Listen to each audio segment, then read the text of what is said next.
Thank you, Timothy.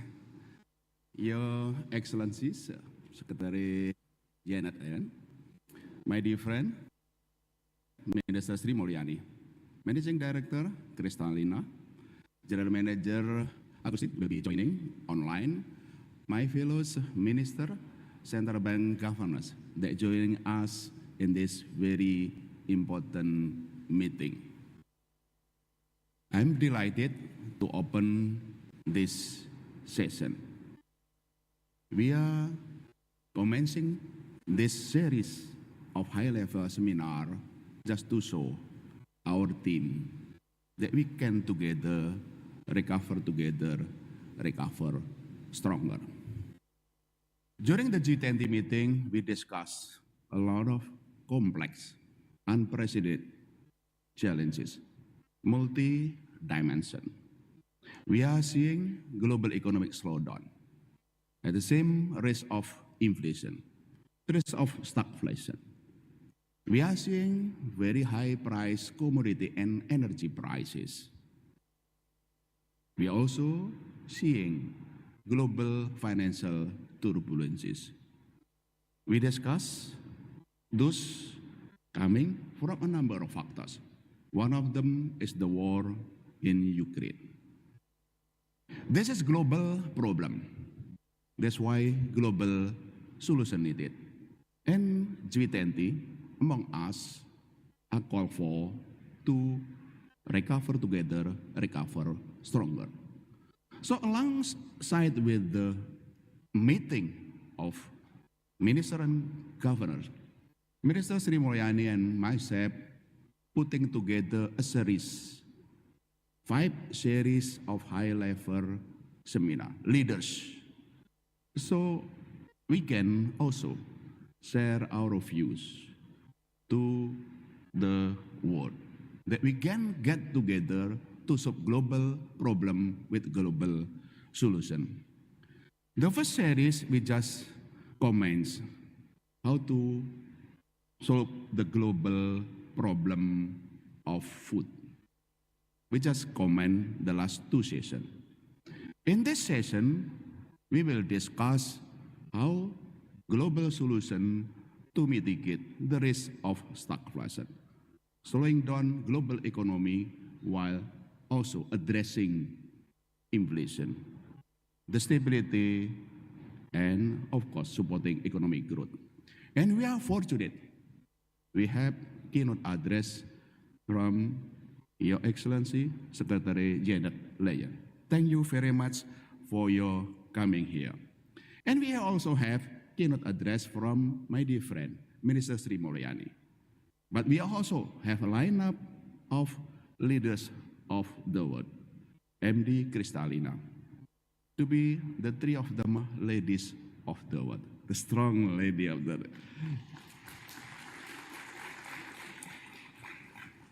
And we will also join online virtually by General Manager of BIS. So we will talk about macroeconomic policy mix, fiscal, monetary, financial stability, of course, from national perspective, global perspective. This is the second series that we have this afternoon. On Sunday, we have 3 series. The Sunday morning series will talking about monetary and financial stability. We fortunate have Sheila from the IMF, as well as Yung Song from the BIS, and myself will be sharing on how we have mix of monetary and macro prudential to deliver monetary and financial stability. That recover together, global solution. The 2 series in Sunday talking about recover stronger, talking about central bank digital currency, talking about digital payment system, talking also regulatory on the crypto. We are fortunate Governor Pillow from Reserve Bank of Australia will be joining. Also, Governor Thomas Jordan from Swiss National Bank.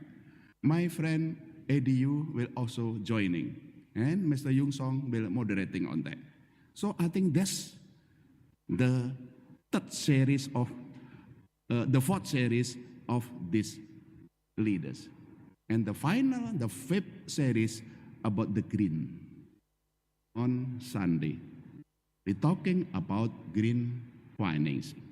We have fortunate also have that our leaders, Mark Kenny will be also sharing us about the climate and how to deal with the economic. We have Bill Winters as well as also other prominent speakers.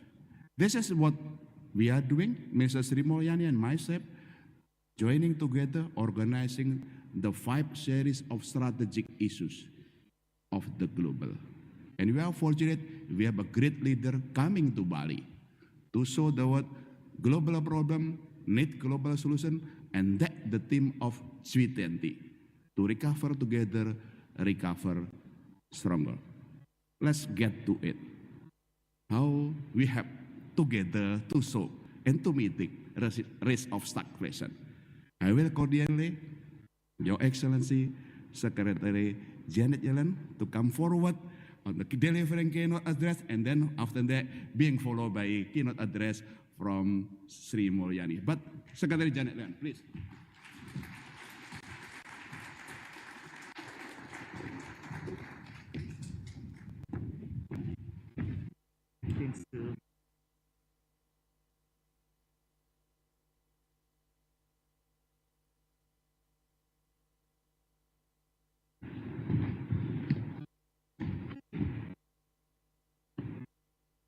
Thank you so much.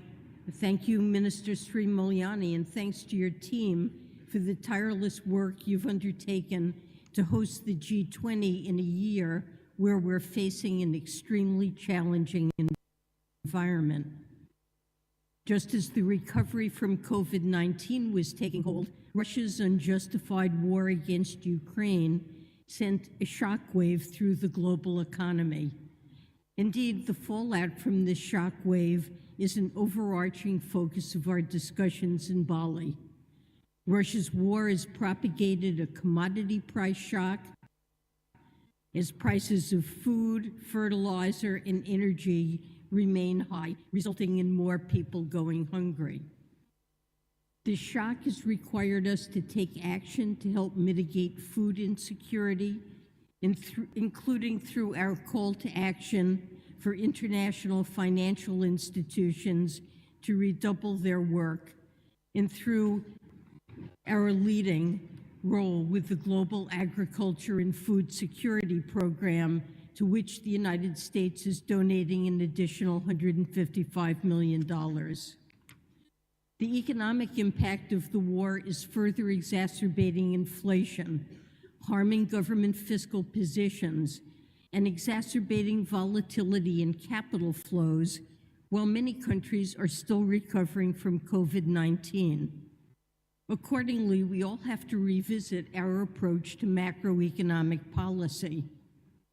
Like many of you here today, I'm no stranger to macroeconomic policy making, having spent 3 decades in various policy roles. Over this period, the global economy has faced many challenges, including balance of payments crises, debt crises, financial crises, and a global pandemic. In my remarks today, I will share reflections and 3 lessons learned from my experience. I'll also reflect on the challenges policymakers, and particularly those in emerging and developing countries, face from external shocks. And I'll share my view that as we look ahead, the IMF's Integrated Policy Framework, or IPF, is a step forward in our understanding and consideration of a broader range of macroeconomic policy tools. Well, what are some of the lessons we have learned? First, it's critical to establish, maintain, and update a playbook of policy responses that aims to minimize the duration and severity of recessions and mitigate adverse economic consequences on firms and individuals. In both the global financial crisis and the COVID-19 pandemic, Many countries implemented large fiscal responses, serving both the macro objective of reducing the severity of the shocks economy-wide, along with the micro objective of supporting the individuals, families, and firms most impacted by these crises. During the global financial crisis, many advanced economies pushed monetary policy into new territory, adopting negative policy rates and implementing quantitative easing. Targeted liquidity support was provided to certain asset markets that began to seize up. A similar monetary response occurred around the world during the pandemic, with more emerging market economies aggressively cutting rates than was the case after previous global shocks. These macroeconomic policies served as the first responders to the economic fallout of the pandemic, and the lessons learned from past shocks enabled us to respond quickly and aggressively. The impact on the global economy was severe, but less severe than it otherwise would have been. In June of 2020, the IMF projected a 5% contraction in global economic activity for that year. But the actual decline was just over 3%, and I feel confident that the global macroeconomic response played a role in lessening the size of the contraction. A second lesson is that sound fundamentals, strong institutions, and policy credibility, underpinned by clear communication, remain important foundations for any policy mix. Fiscal responses are only as effective as their implementation. The public sector must be able to efficiently raise funds and deliver them to the targeted recipients. Institutional transparency is also important for reducing corruption on both the revenue and expenditure sides of fiscal policy. And monetary policy effectiveness relies on the credibility of the central bank. As the United States learned in the 1980s, if inflation expectations become de-anchored, lowering inflation is far more difficult and costly to the economy. And liquidity support is also more effective where markets are sufficiently developed to respond to it. For some of the United States' liquidity facilities, the announcement effect was in itself enough to calm markets and where they're functioning. Third lesson is that even with sound fundamentals and strong institutions, financial flows can be volatile. The flow of capital benefits source and recipient economies alike through a more efficient global allocation of resources and by allowing countries to smooth consumption. Foreign capital can increase productivity and wages. It can transfer know-how, raise GDP growth, and increase the supply of credit. Yet countries experiencing large capital flow surges or sharp swings can experience greater macroeconomic volatility and are vulnerable to crises. Strong domestic policy frameworks can help attract flows that are less volatile or less sensitive to external shocks, such as local currency debt flows and direct investment. Macroprudential measures can help achieve more stable cross-border lending and attenuate financial cycles that undermine financial stability overall. But while robust macroeconomic and financial sector policies can help manage these risks, they cannot eliminate them. And this is particularly evident and relevant for emerging markets in the context of the current global economic environment. Financial conditions have tightened due to rising, broad-based inflationary pressures, geopolitical uncertainty brought on by Russia's war against Ukraine, and a slowdown in global growth. Now, portfolio investment is beginning to flow out of emerging markets. Maintaining or bolstering policy frameworks and institutional credibility remains an essential backstop for managing the risks of volatile capital flows.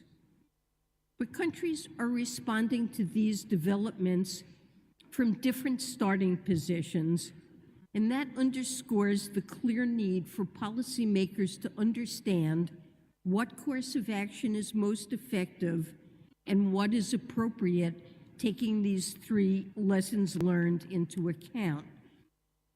Furthermore, factors like external borrowing constraints, export price stickiness, shallow markets, and other economic characteristics matter for how effective policies can be, particularly in the short term. The field of economics has made great strides in understanding open economies, global capital flows, and the role of policies.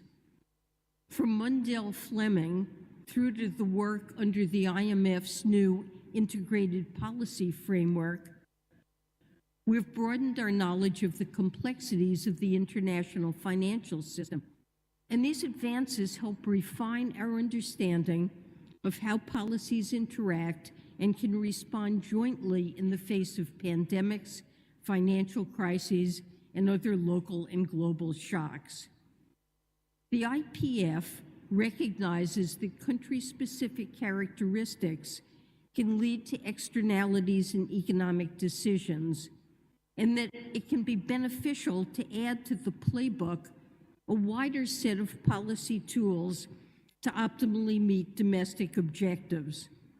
Emerging markets in low-income countries may, in some circumstances, benefit from capital flow management and foreign exchange intervention alongside monetary, fiscal, and macroprudential policies. However, a remaining key challenge is to identify in real time when these circumstances arise, or when instead more structural policies should be prioritized. We now better understand the case in support of using exchange rate and capital flow management policies. But that does not mean we have forgotten the case against them. For example, it remains important that foreign exchange intervention not be used to create an unfair competitive advantage or delay needed balance of payments adjustments.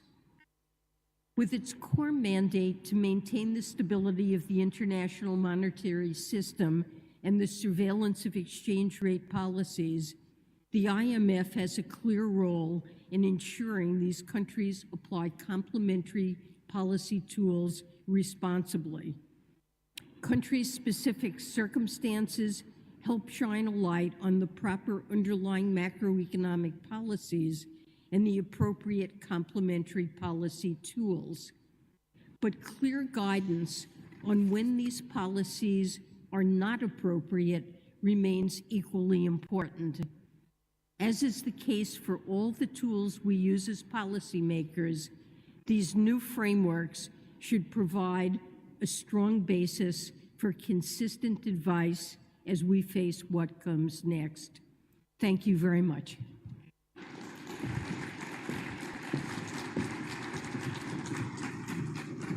Thank you very much, Your Excellency, Mrs. Janet Yellen, to deliver the keynote speech, the first keynote speech for today. Thank you, Your Excellency.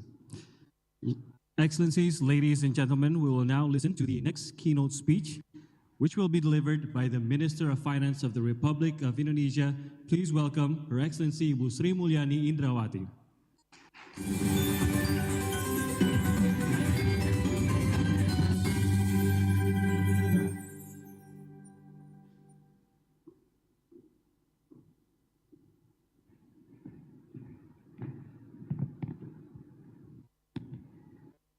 Thank you so much. Om Swastiastu, Namo Buddhaya, Assalamualaikum. Very good afternoon to all of you. I do hope you are not boring to see me because I'm almost in every event that you see my face. That's first. The second one, enjoying the lecture or the opening remark by Secretary Yellen. It's remind me that I was a student of the monetary policy, and that is exactly enjoying all those description about how this macroeconomic policy makes. So, speaking as an Indonesian first, because United States, when you speak about all the policy design, you have a much global dimension on it. It is good that I'm now speaking after Secretary Yellen, just to see how the open economy on relatively small economy, which is affected, and also in this case, affected by the spillover coming from advanced country policy. So our macro policy mix is certainly different, but certainly also some is actually the same.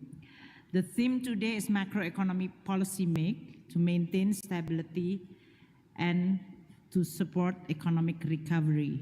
I think by having this title, there is an implicit trade-off between the two.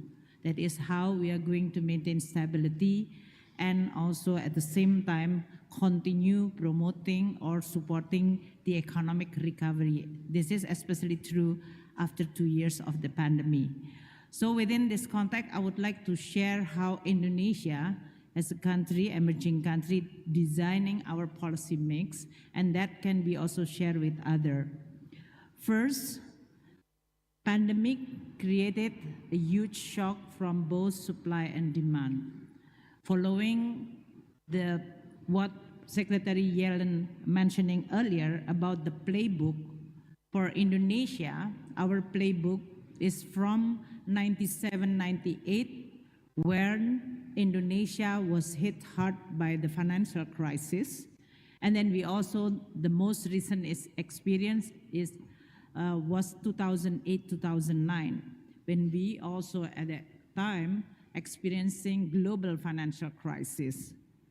Those two crises were extremely different from the pandemic shock. When the global financial crisis and financial crisis back in 97-98, it was triggered by, of course, banking crisis. Part of it is exchange rate problem, because at that time we pegged the exchange rate, and that's creating unsustainable policy when we are facing with the current account deficit that depleting also our reserve to defend a certain level of exchange rate. So the correction on the exchange rate then followed by all the balance sheet problem in a banking corporation, and then become a devastated financial crisis. IMF program was there, tried to fix on both macroeconomic as well as structural policy. On a global financial crisis, we learned a lot. Between 97-98 to 2008-2009, a lot of reform has been done by Indonesia. The independence of the central bank has been created.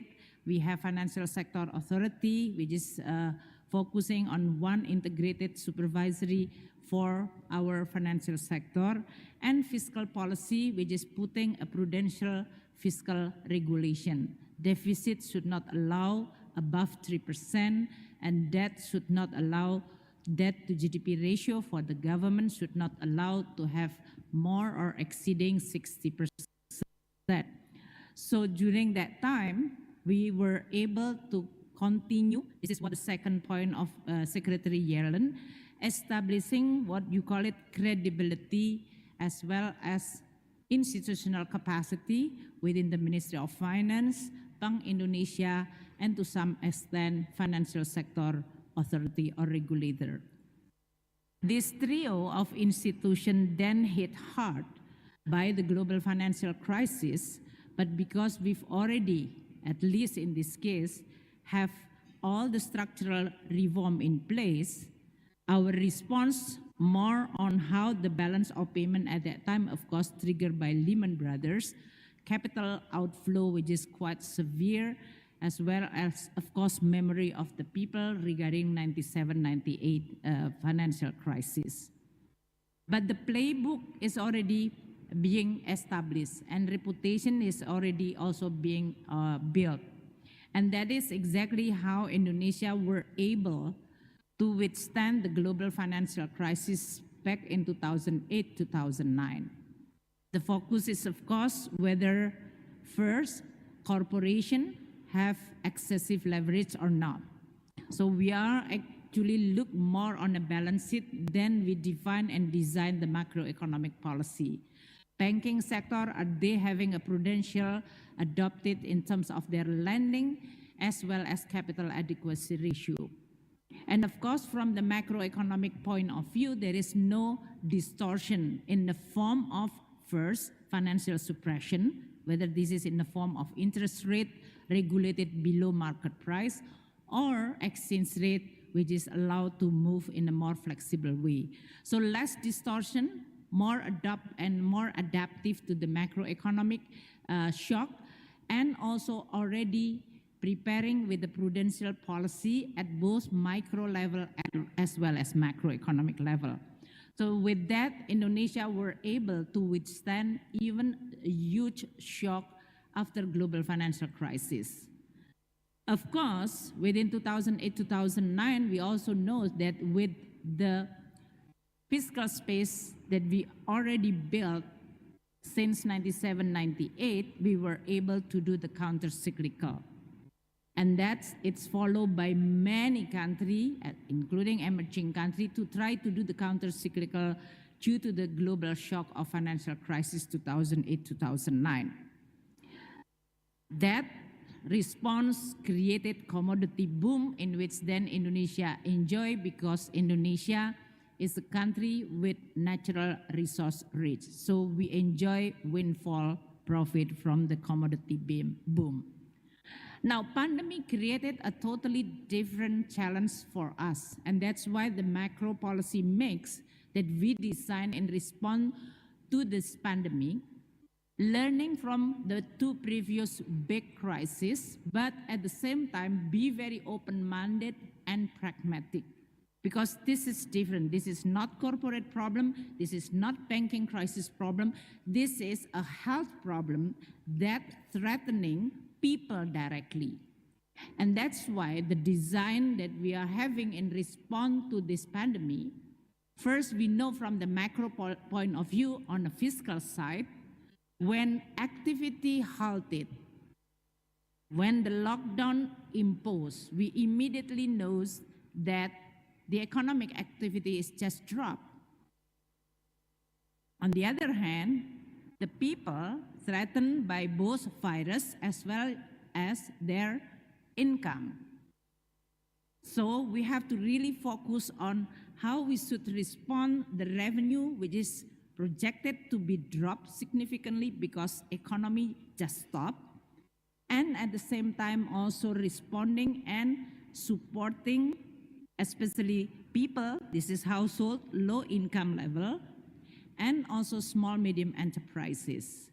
On the fiscal side, the macro policy response was widening deficit. For the first time, after more than 15 years, Indonesia adopted fiscal prudential policy in which not allowing deficit more than 3%, we then opened the cap to allow our fiscal deficit more than 3%. But at that time, when we discussed internally within the Ministry of Finance and together jointly with Pak Peri as a monetary authority, we know that we need to have an exceptional policy action because we were facing with an exceptional, extraordinary threat. The question next is not about whether you are going to respond with the extraordinary policy, but the question is whether you are going to be able to anchor the credibility of this policy once the cap is already open. And that's why within the Indonesia policy response, we designed this policy only justified for only 3 years. in which fiscal policy allow to have more than 3% deficit, and also extraordinary measure in which Bank Indonesia can buy government bonds directly. This is basically deficit financing, this is a very sacred of what we call it independency of the central bank. The way we frame it to the market as well as to the economy is not that then I ask Pak Peri Warjio as the governor, I'm going to have this deficit, please give me money. That's not the way we frame it. What we are framing is that at that time, the market volatility is not justifying the level of price or yield of government bonds. That volatility can hurt even further. So this is more like a temporary measure, but again, we try to anchor this policy mix so that it is not become a habit that will be continued. And that's why this specific macroeconomic policy mix only because of the extraordinary situation due to the pandemic. Only for the 3 years and only specifically for government action related to the health and humanitarian or social safety net. So it is not like a wide check from the central bank that I can spend for whatever we need. These are all what Secretary Yellen mentioned. First, the playbook that need to be clearly explained. What is the situation that we are playing, what we are facing? And what is the instrument and policy as well as the regulation in order for us to be able to respond to the extraordinary challenge or threat in this case that allow us to then respond to this extraordinary situation. The second, as Secretary Yellen, is the credibility and the institutional competency as well as reputation. In order for us to be able to anchor the credibility that this is extraordinary situation that require extraordinary policy mix, we announcing and put it in the legislation that this specific policy mix is only for 3 years. And to be very honest, actually, from the very beginning, we received quite a lot of questions, including from the rating agency. At that time, actually, if you reverse back to 2020, the question is first, many, including the IMF, will asking us, is it not too short to have these 3 years? How do you know that the pandemic is going to be over within the 3 years? No one knows. But I think it's very important to anchor credibility. The second one, rating agency also asking the same question. So for us, this is really related to anchoring of policy commitment, which is equally important when you design the macroeconomic policy in terms of what is the goal that you try to achieve, how you are going to achieve it, and transparency regarding the management or the execution of that policy. This is the case for Indonesia, which maybe we are not enjoying the same track record credibility of many advanced countries in which you are doing quite a lot of maneuver in which then you don't, or in this case, it is not being scrutinized as strong and as detailed as emerging country like Indonesia. The third one is then, of course, today, when we are designing and seeing the recovery process of the economy with our policy mix, now it is complicated by the war in Ukraine, which have a spillover very serious on food and energy price. We are all listening that this is really a supply problem. Disruption on the supply side, whether this is distribution, logistic, or other, which is coming because of the war and other because of the pandemic. But we also have to admit that because counter-cyclical policy from both fiscal and monetary policy, the demand is actually boosted by this counter-cyclical policy. So within this context today, when we talk about macroeconomic policy mix, it is a game changer again. 2 years ago, we tried to rescue the economy from both supply and demand collapse because of the pandemic. Today, the supply side is not yet restored, while the demand is already now moving in a much faster direction. Always the discussion in the public is whether the tools, monetary or fiscal side, is the right one to rein in this demand and at the same time addressing the supply side. The problem with this policy mix is first, any policy and intervention on the supply side is not as immediate and as effective like demand side management. Demand side, central bank can increase the interest rate and also controlling or managing liquidity that will have immediate impact on the demand side, whether this is household or corporation. Supply side, you can say that we want to fix the supply disruption. You say it, then you have to execute. If it is food, that means you have to open the plantation, you have to fix so many things which is require time, not to mention the hurdle on the implementation. So this kind of situation which now facing us with this exactly what is the theme of today's, that is what kind of macroeconomic policy mix when you are dealing with the supply side, which is relatively take time or sticky in this case, to respond to the policy, while the demand side can play a certain role. I think this is what we are trying to do within the context of many other countries.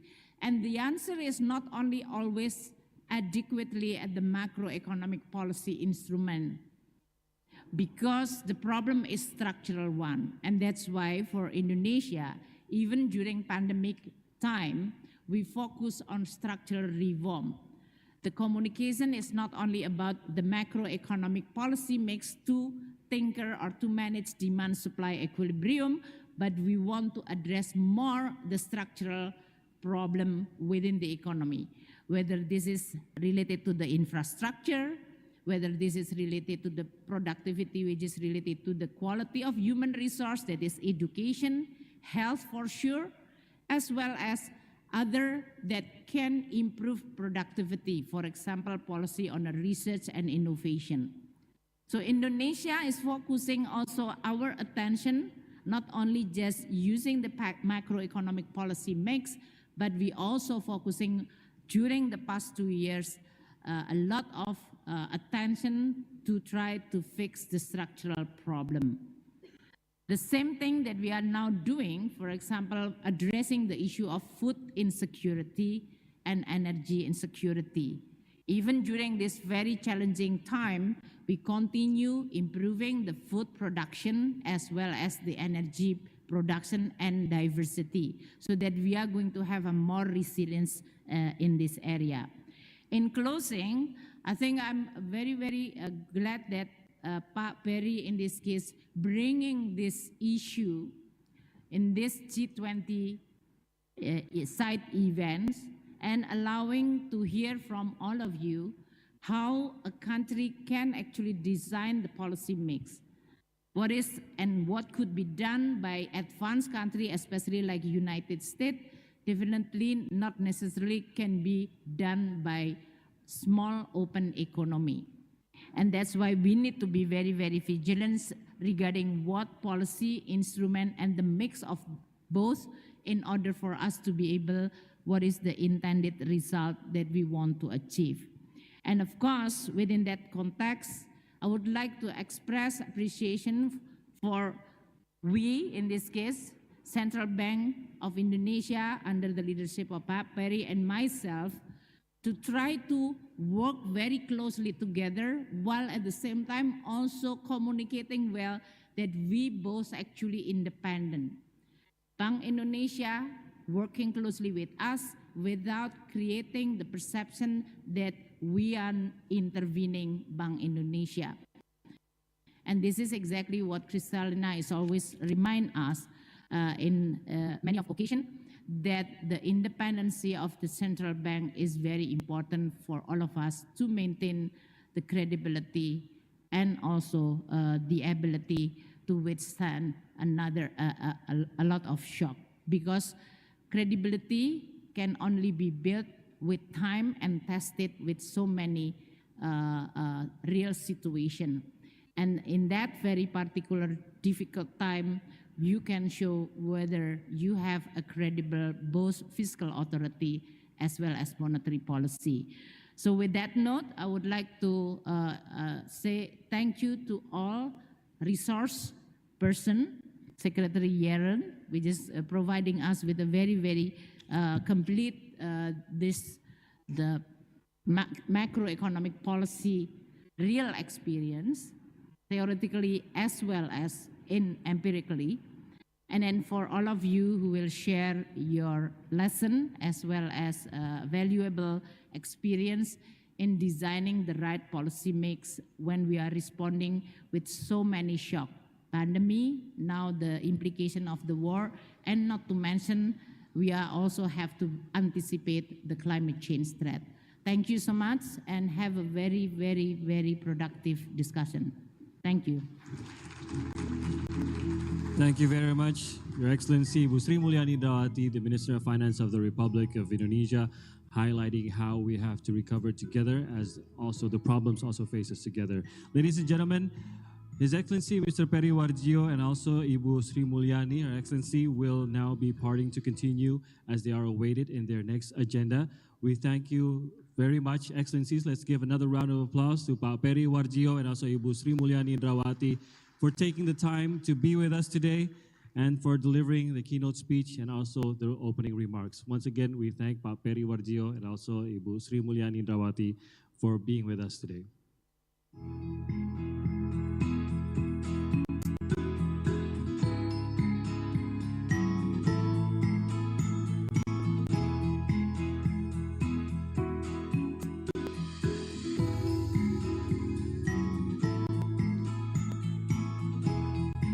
Excellencies, ladies and gentlemen, thank you for staying with us.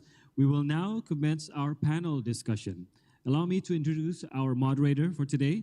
Mr. Andrew Sheng is a former central banker and financial regulator in Asia and a commentator on global finance.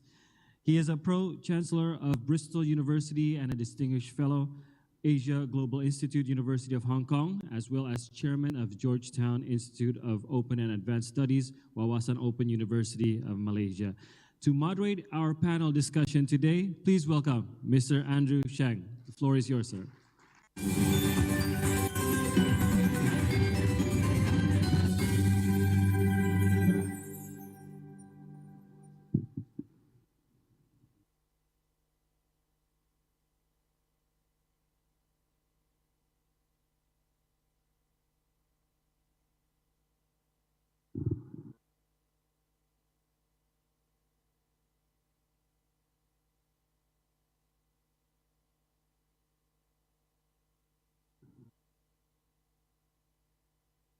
Good afternoon, everyone. It's such an honor and pleasure for me to be here to moderate this wonderful session. I think you can say that we have heard the wisest, the most experienced, and the greatest clarity from, the international community on the challenges that we face today. We now have the pleasure of inviting Kristalina Georgieva, Managing Director of the IMF, and Augustin Carsten, the General Manager of the BIS, to be part of this panel. Augustin will join us through Zoom, so we truly have a hybrid session. The issues that we face today are unprecedented. Even though we've gone through many crises, as Secretary Yellen and Minister Sri Mulyani and Pak Perry, we started with the Asian crisis, then the 2008 crisis, then the pandemic, and now the war. So, even though history seems to be repeated, it's not exactly the same.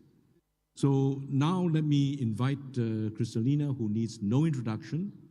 She comes from a fantastic background because not only has she got great development perspective, both in the World Bank and the European Commission, she comes with climate action credentials.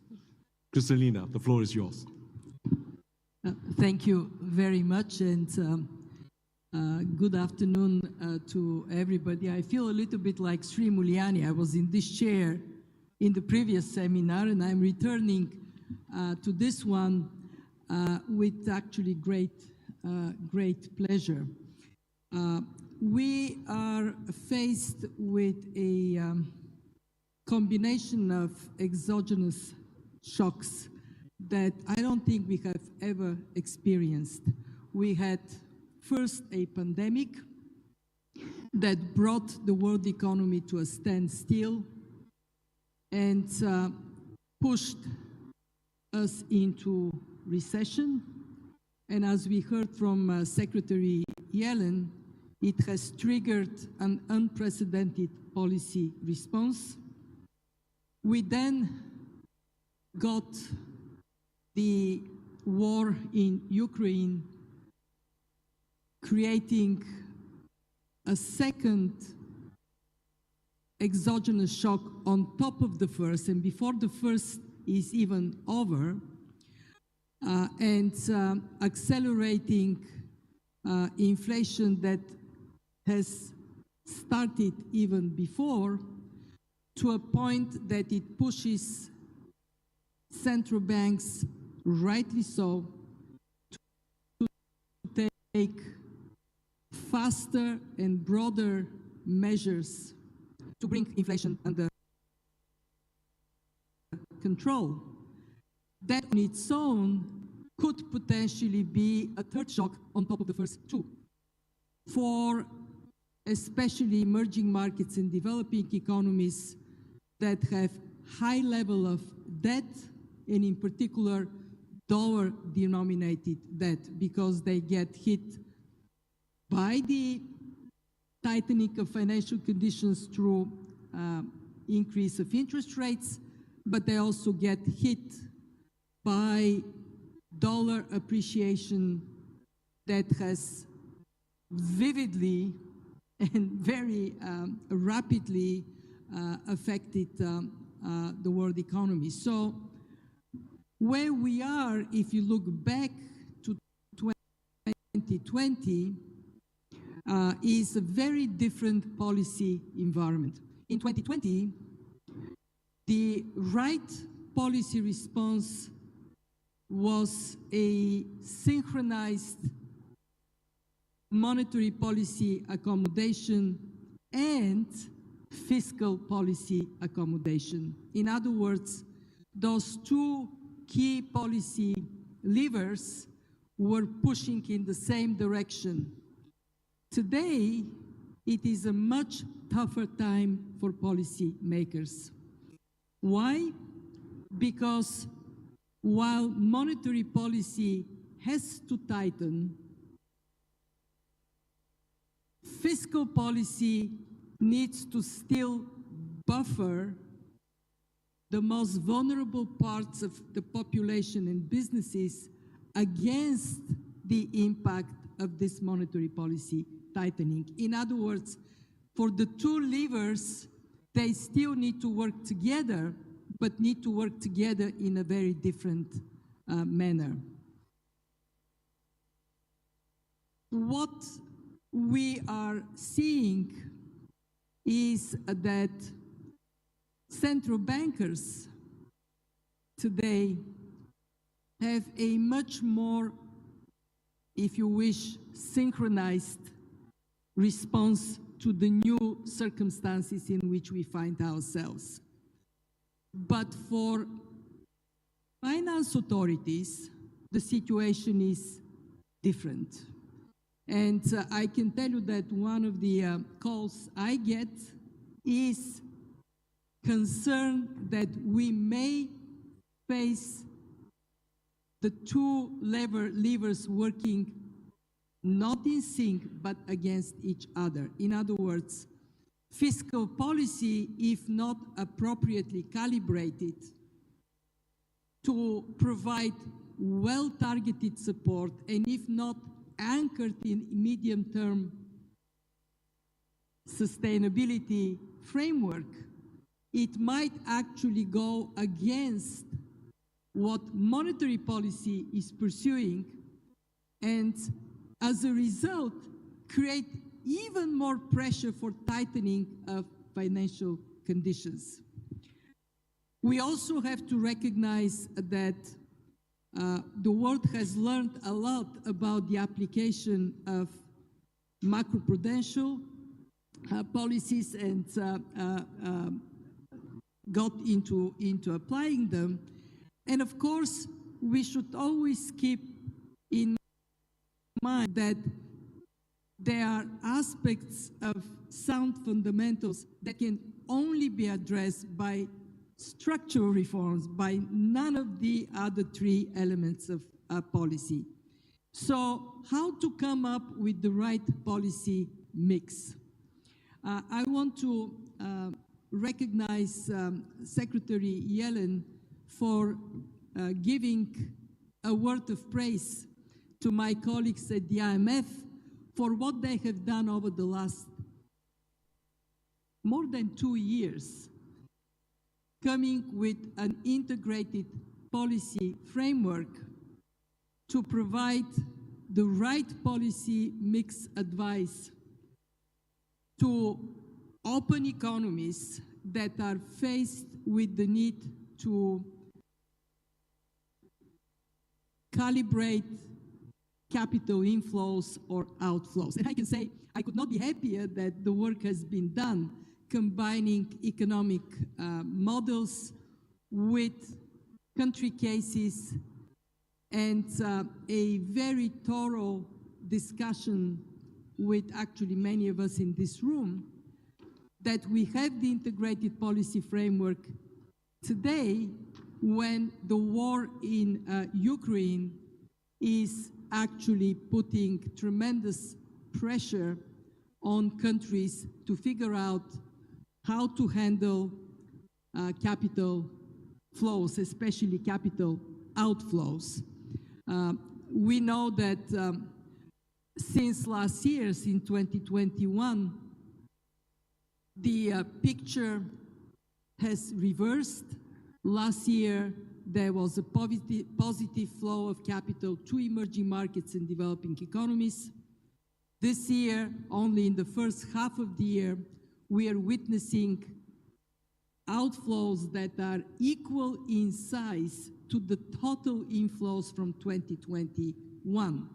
So providing the right policy advice to countries on how to deploy monetary policy and exchange rate flexibility together with, if justified, if necessary,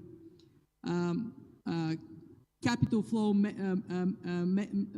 management measures in a way that is appropriate for the environment we face today, this comes very handy. We actually had a set of pilot countries for the implementation of the integrated policy framework.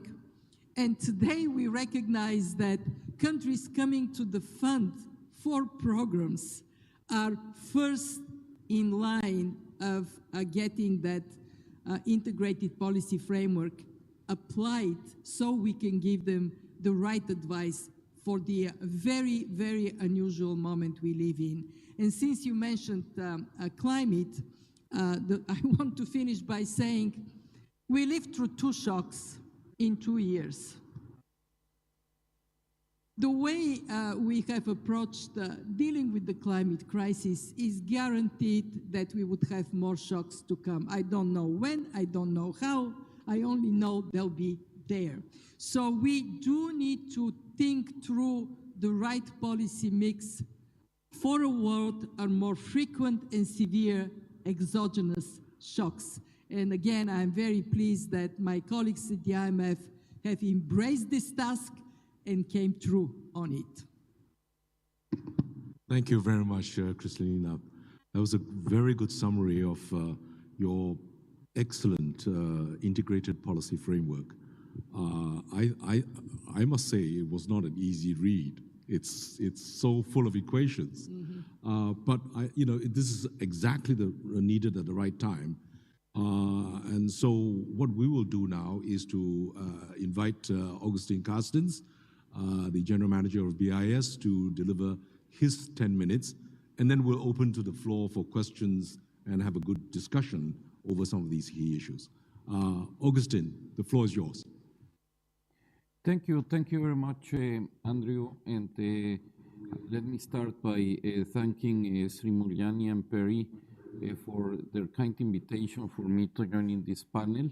And let me express my regret that I'm not with you today, but I was hit by COVID a few days ago, and it made it impossible for me to travel to Bali. Needless to say, it's a real pleasure and honor to share this panel with my dear friend Kristalina to discuss such a key topic as a macroeconomic policy mix for stability and economic recovery. So let me begin by taking stock of the current global economic landscape. As we have heard today, inflation is at its highest rate for several decades in many countries. Even worse, it is now clear that high inflation is not transitory, but instead risks shifting economies from low inflation regime to a high inflation regime. Tighter monetary conditions thus are urgently required and increasingly being delivered. After a rapid period of GDP growth as economies started to emerge from the COVID pandemic, the growth outlook is becoming more clouded. This reflects a combination of tighter monetary conditions, commodities and energy price shocks, and aggregate supply that is not nimble enough to respond to changes in the level and composition of aggregate demand.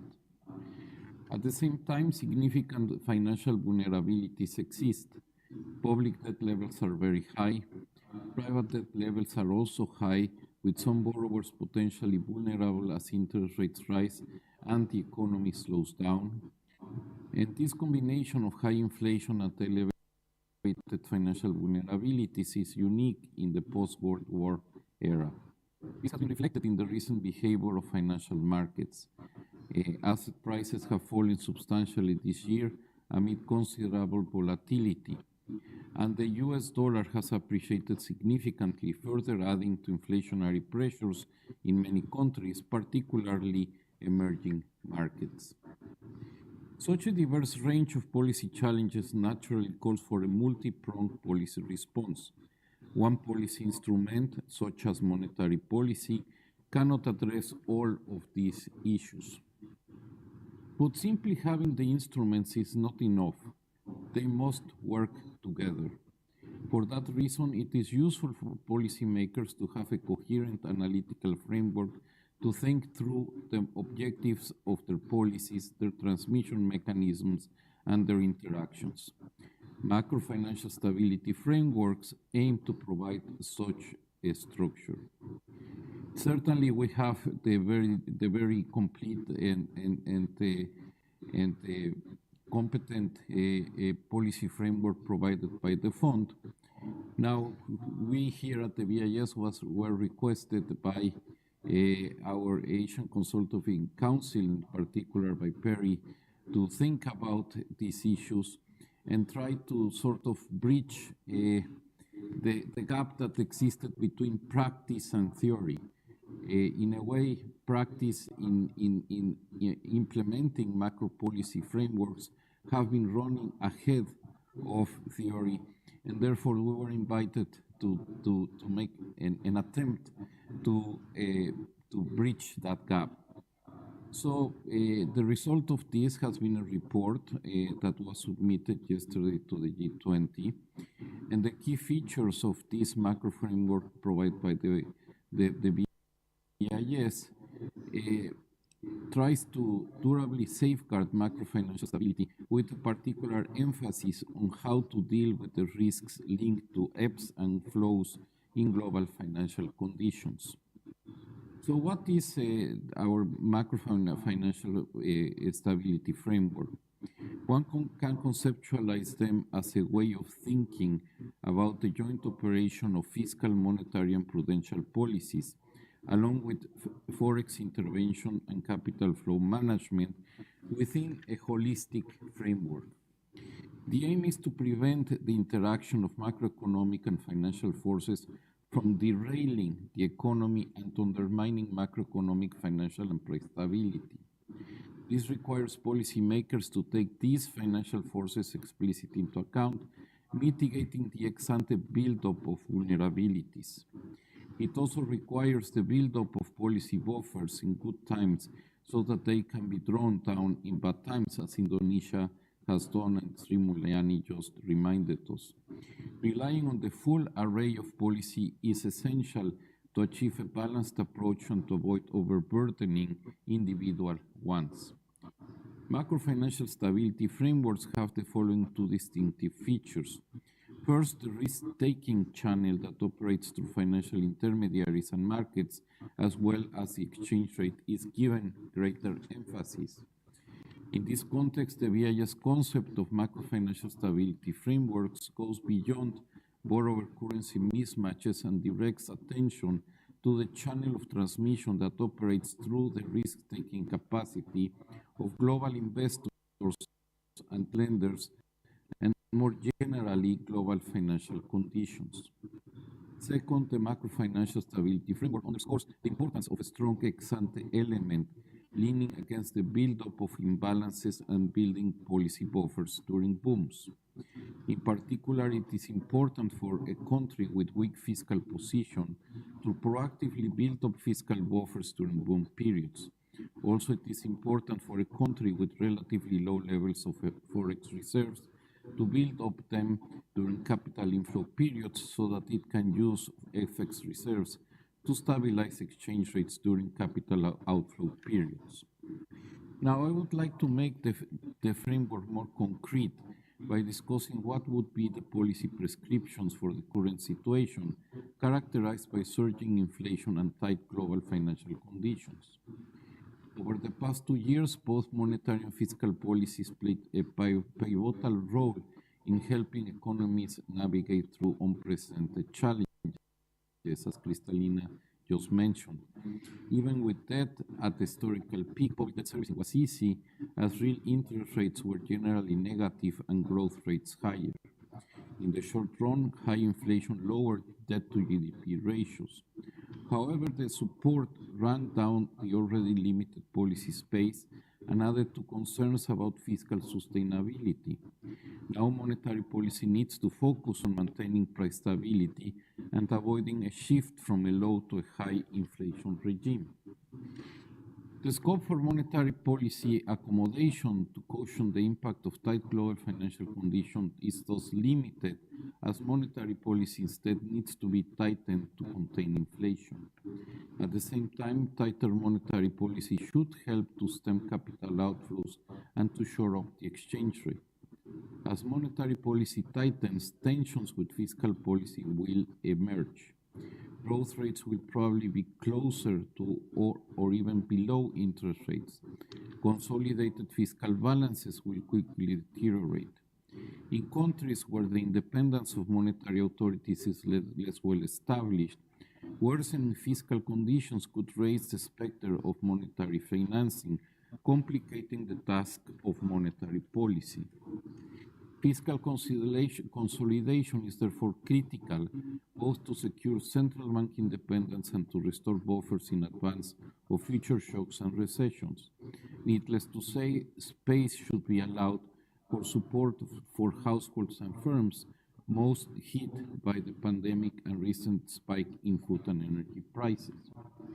In the current situation, the use of complementary macro financial stability framework policies, in particular FX and domestic bond market interventions, can help address the undesirable effects of tighter global financial conditions on the exchange rate and on domestic financial markets.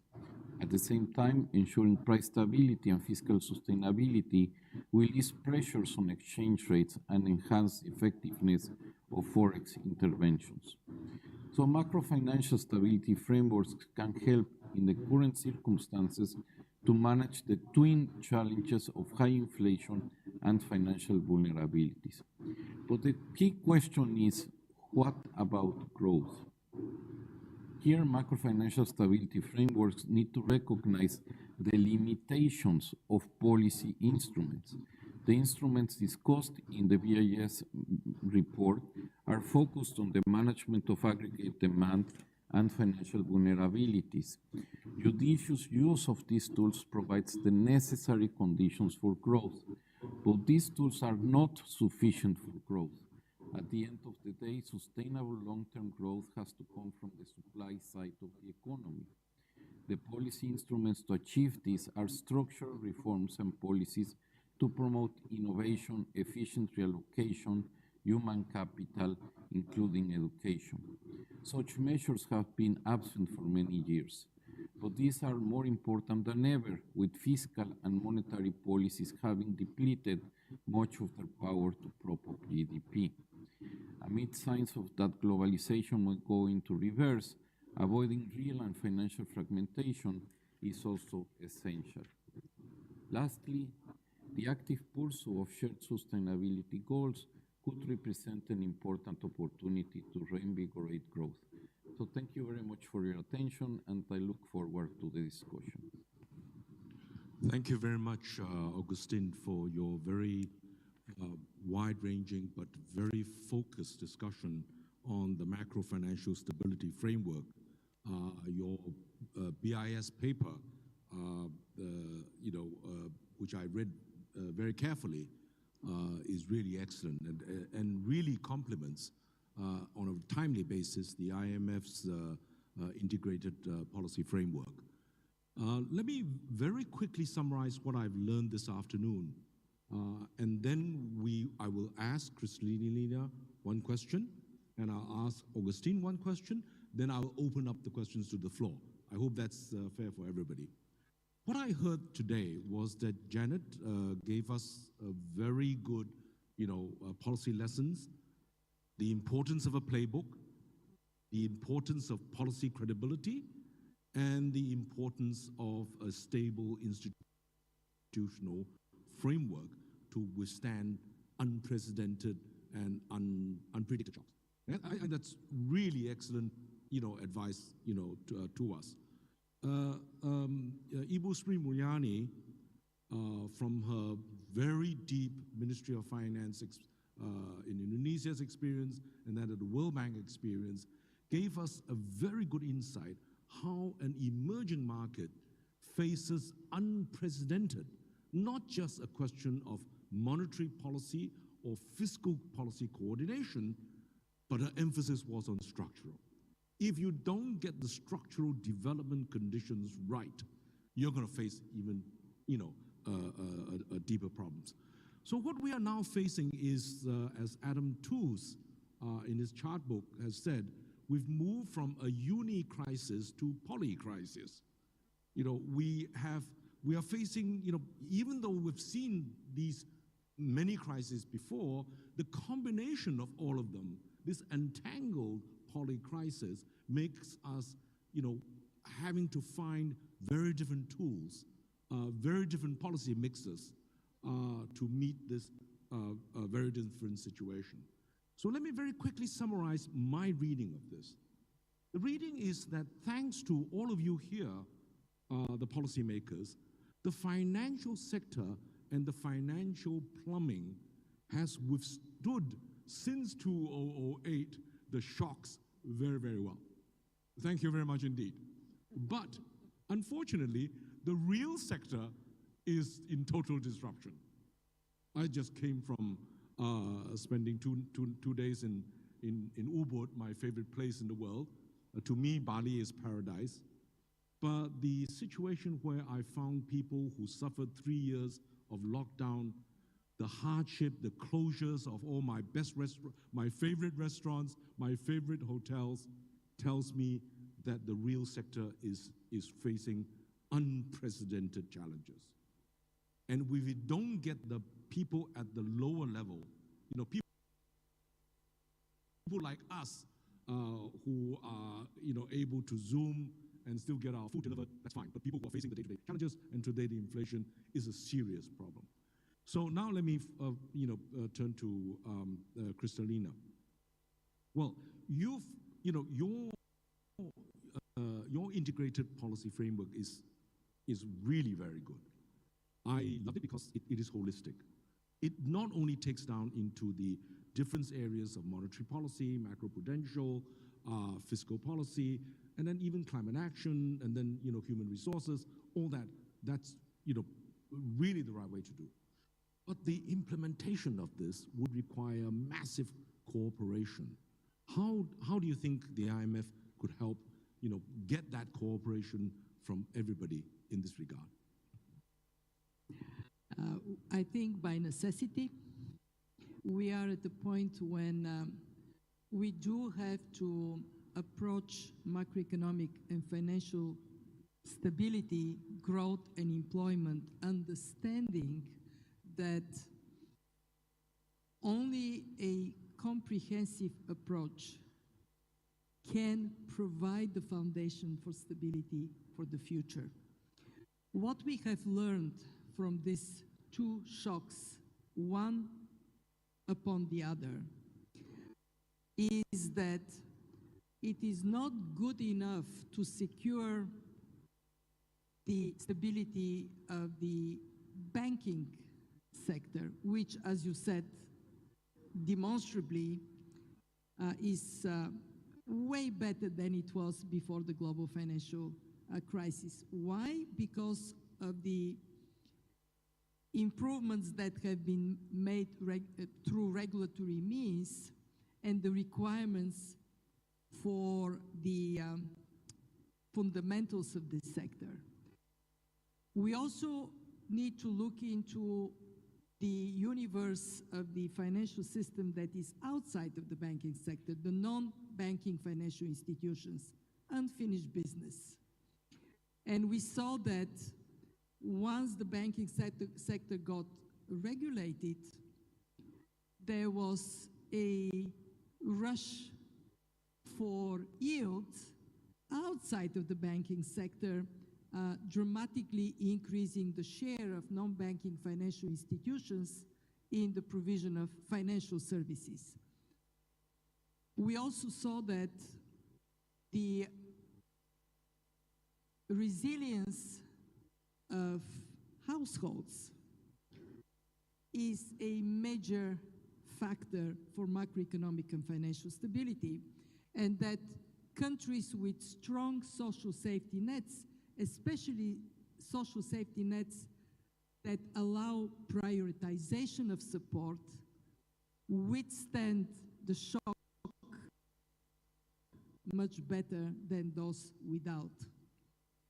And on top of it, we recognize that there are factors that are critical for macroeconomic and financial stability that traditionally would not fit into our models, such as climate, such as inequality. So as complicated that may be, our thinking about macroeconomic and financial stability has to evolve.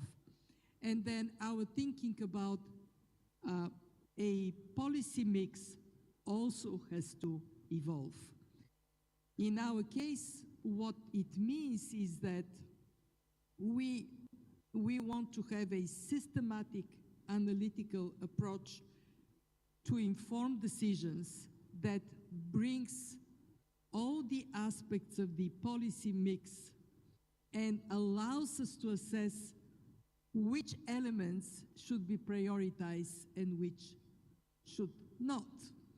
That is a requirement at 3 levels. One, we need much deeper engagement with countries and a set of authorities in countries in a holistic way.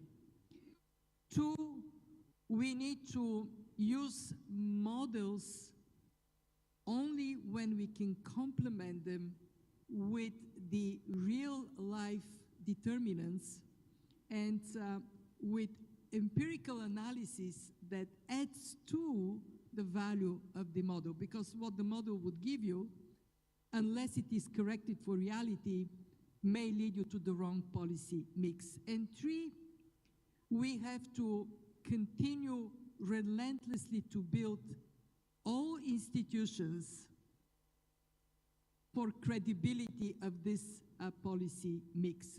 So not an easy task at all, but one that we learned is a prerequisite for good policy making.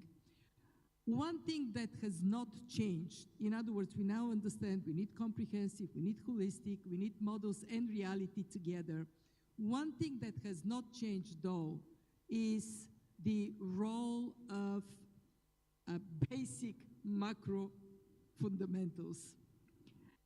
Unless we have them in place, then, in other words, you have to have a sound ground to step on to build further. It is a little bit like the COVID virus. Who did the COVID virus hit the most? People with weak immune systems. The same thing applies to economies. Economies with strong immune systems, with strong fundamentals, can withstand shocks much better. And of course, there we can have this comprehensive policy mix properly deployed. Thank you very much, Kristalina. You've put it so simply, and you're spot on. But it does show it's very complicated, and there's no one-size-fits-all solutions. We have to take a holistic view, but at the same time, we have to be very flexible. We have to understand much better what the conditions each economy faces and adjust that policy mix accordingly. Okay, Augustine, are you still there? I would like to ask a question. Good. Your paper, which I read very carefully, puts a lot of emphasis on not just monetary, fiscal, and others, especially forex intervention and capital flows management. And you went very deeply, and that really is shows the real expertise of the BIS under your leadership has shown, how the unhedged FX positions exposes country to risks that they didn't quite understand. But you had a very intriguing line there. You said that the hands of monetary policy is tied in this current situation. Could you elaborate a little bit what you mean by that? Because not all countries' monetary policies are tied. Only some countries are, right? Yes, of course. I would say that that what probably the main motivation of our comment has to do with the fact that we really are facing a global inflation. I mean, at the end of the day, when we think about macro financial policy frameworks, most of the time, many of the conclusions are predicated on the fact that shocks and difficulties are contained to the country itself. But here we are facing a situation where, given the nature of the shocks that we have been observing, they have had a tremendous reach at the global level. Or what Kristalina, Janet, Srimulyani has been mentioning, it's very clear. We had first the pandemic, then we had the disruption that were created by the solution to the pandemic, for example, lockdowns. that generated major bottlenecks. Then that called for a very aggressive fiscal and monetary policy response when we were expecting a very major slowdown in global economic activity.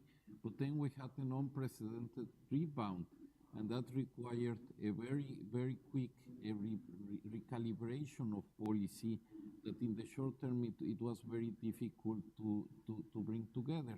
And then we had the commodity shocks associated with the war in the Ukraine. So at the end of the day, what we see is we see a global pickup in inflation. Globalization has made, given the interconnectivity of financial markets and the goods and services market, that price pressures are more general. Now, what we have also found out through research in the BIS is that inflation is at a very delicate moment right now, where we have a situation where we have a low inflation regime that has been characterized many economies or most of the economies for the last 20 years. We are in the risk of moving to a high inflation regime, which makes inflation expectations more entrenched, and the cost of bringing inflation could escalate very rapidly in an exponential way. And therefore, what we need right now is for monetary policy to face or to concentrate on its main policy objective, which is keeping inflation down. As Janet said, credibility of central banks can be lost, and that would be tremendously expensive, not only from the point of view of inflation being more stubborn, but also from the consequences on the real sector of the economy. As you mentioned, this is very, very important. What we don't want to see is real rates of interest to increase very sharply due to lack of credibility of the central banks. Therefore, central banks have to concentrate on its key policy objective. Now, from this very complex economic quagmire that we face, there are many other policy objectives that are very important: to restart growth, to take care of the poorest in society, to take care of climate change, to secure financial stability. And therefore, we need to make use of more instruments. And at the same time, we need to have the ability to bring them together and make them work together. It's, as I mentioned in my initial remarks, it's not sufficient to have the instruments, but also to know how they work best together. And I think that's the challenge we face right now. So monetary policy has a very important task, a task that it is essential, not only for the sake of bringing down inflation, but if you keep inflation down, financial stability and growth will be reestablished on a more sustainable basis. And that's why monetary policy needs to concentrate in that. But then that means that we need to make use of other instruments in such a way that we can comply with the other objectives that we have. Now, another important issue that I pointed out in my introductory remarks is also that we don't have much fiscal policy space left. I mean, sovereign debt is at all-time high. Now with increasing interest rates, with the slowdown in economic activity, there will be more pressures on fiscal sustainability. And therefore, we need to have flexibility in fiscal policy so that we can take care of the most urgent needs of society, helping the poor and so on and so forth, but not lose the sight that sustainability is of the essential. So we need to find other ways to generate growth.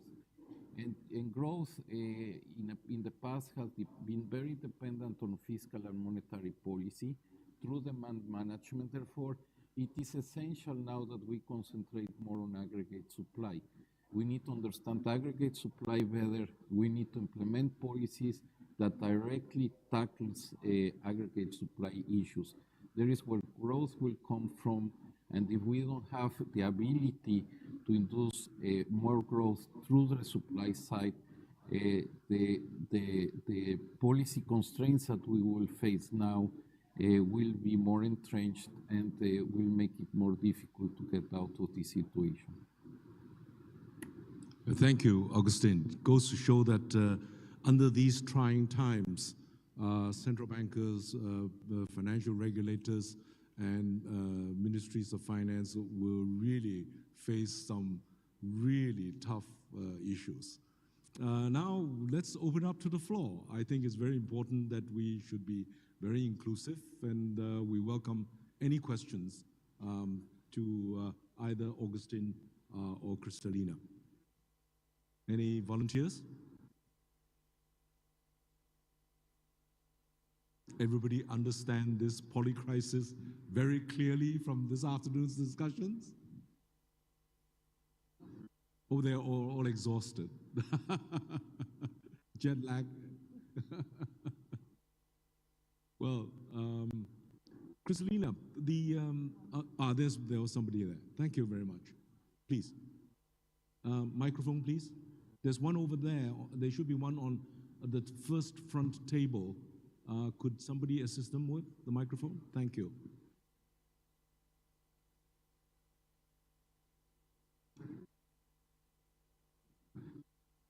Hello, thank you very much for this very interesting seminar. My name is Pedro de Lima. I'm with the European Investment Bank. I want to elaborate a little bit on this concept of polycrisis. We have shocks, one after the big shocks, one after the other, but hopefully they will fade away. On the other hand, we have a shock that is not going to fade away, which is the climate crisis, and for which we will need to have investment, public and private. And investment is usually the first victim of stabilization policies. How can we address that? How can we foster investment in innovation? Because we're going to need a lot of innovation to fight climate change. What sort of policies we can put in place for that? Thank you. Kristalina, that's your area, but it's a subject very close to my heart. Yeah. Well, thank you very, very much for this question. We are indeed at the point of time when, unless we change the trajectory of our economies and actually of our societies more broadly, we are literally, not figuratively, literally cooked. It is enough just to see what is happening in a number of places in terms of weather volatility and project the trend in the next years to know that it is absolutely essential to change that trajectory. And we are short of time. At the IMF, we calculated that with the current commitments that are made between now and 2030, we would be short between 1/2 or at best 1/3 of the emission reductions necessary to keep the 1.5 degrees Celsius dream alive. Now, what does it mean for the moment we live in today? Well, first, it means that we cannot possibly abandon policy measures that would help us to mitigate and adapt in this new environment. And in my simple, straightforward view on that, research shows that number one policy measure is a predictable, growing, increased price on carbon. That is not at all contradictory to the environment we live in, because on the fiscal side, medium-term fiscal sustainability frameworks require to think of increase of revenues And one potential way to increase revenues is through carbon tax or carbon trade. And on the other hand, to revitalize economies, investing in this green transition is the most effective way to generate jobs and to generate growth. What is on our way? It is simply the fact that policymakers are just overburdened with the urgent of the moment and not what is dramatically important for tomorrow. Again, at the IMF, we are looking at 4 levers, policy levers. One is on the fiscal side, having fiscal policies that gradually shift taxation from taxing people to taxing carbon pollution.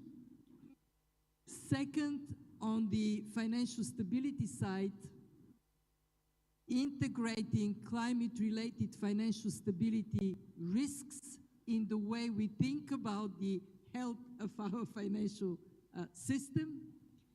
Third, on the data side, placing carbon intensity and vulnerability to climate shocks at par with the plain vanilla macroeconomic indicators like growth, employment, inflation.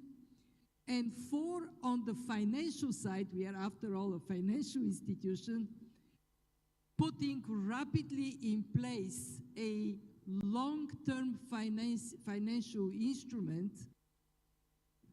We call it Resilience and Sustainability Trust. It will start operations in October with at least 40 billion.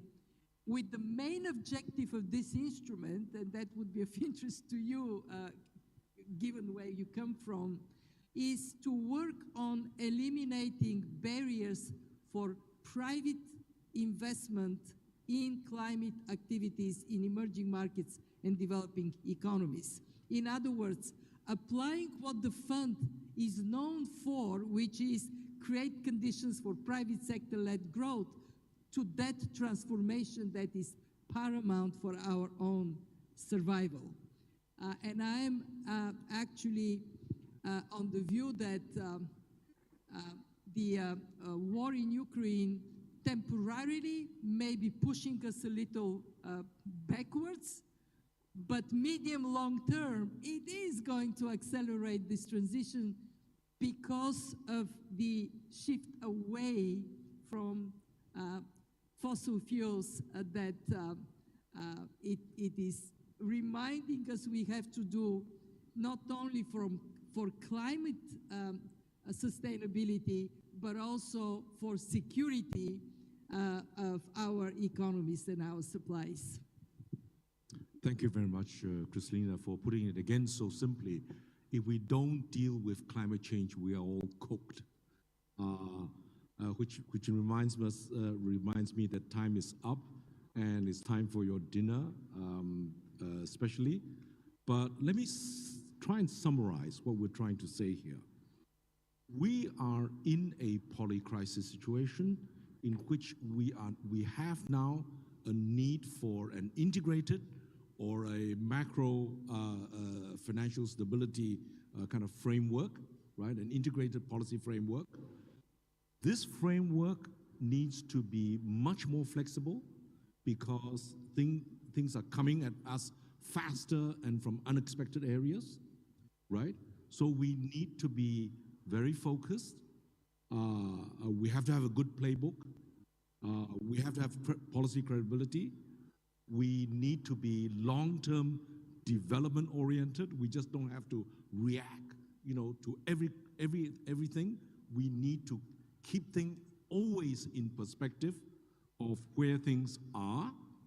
And that's exactly where, we really need to think through now, just as the polycrisis is evolving, where our real priorities are. And the pandemic, and I think the war has shown that it is people and planet who are suffering. And until we address this, the injustices and imbalances that we have, we will continue to have polycrisis. Now, so what it really means is that because we are all in the same boat, we need cooperation. We need mutual understanding. And most of all, we need to build together. Build back together, recover better, and recover stronger, right? We have to build forward together. Thank you very much indeed. So let me on that note thank Kristalina and Augustine for their time and patience and giving us great advice. A word of advertising. This is only the first of the gala seminars that Bank Indonesia and the Ministry of Finance Indonesia has brought for you. The second one is going to be on central banking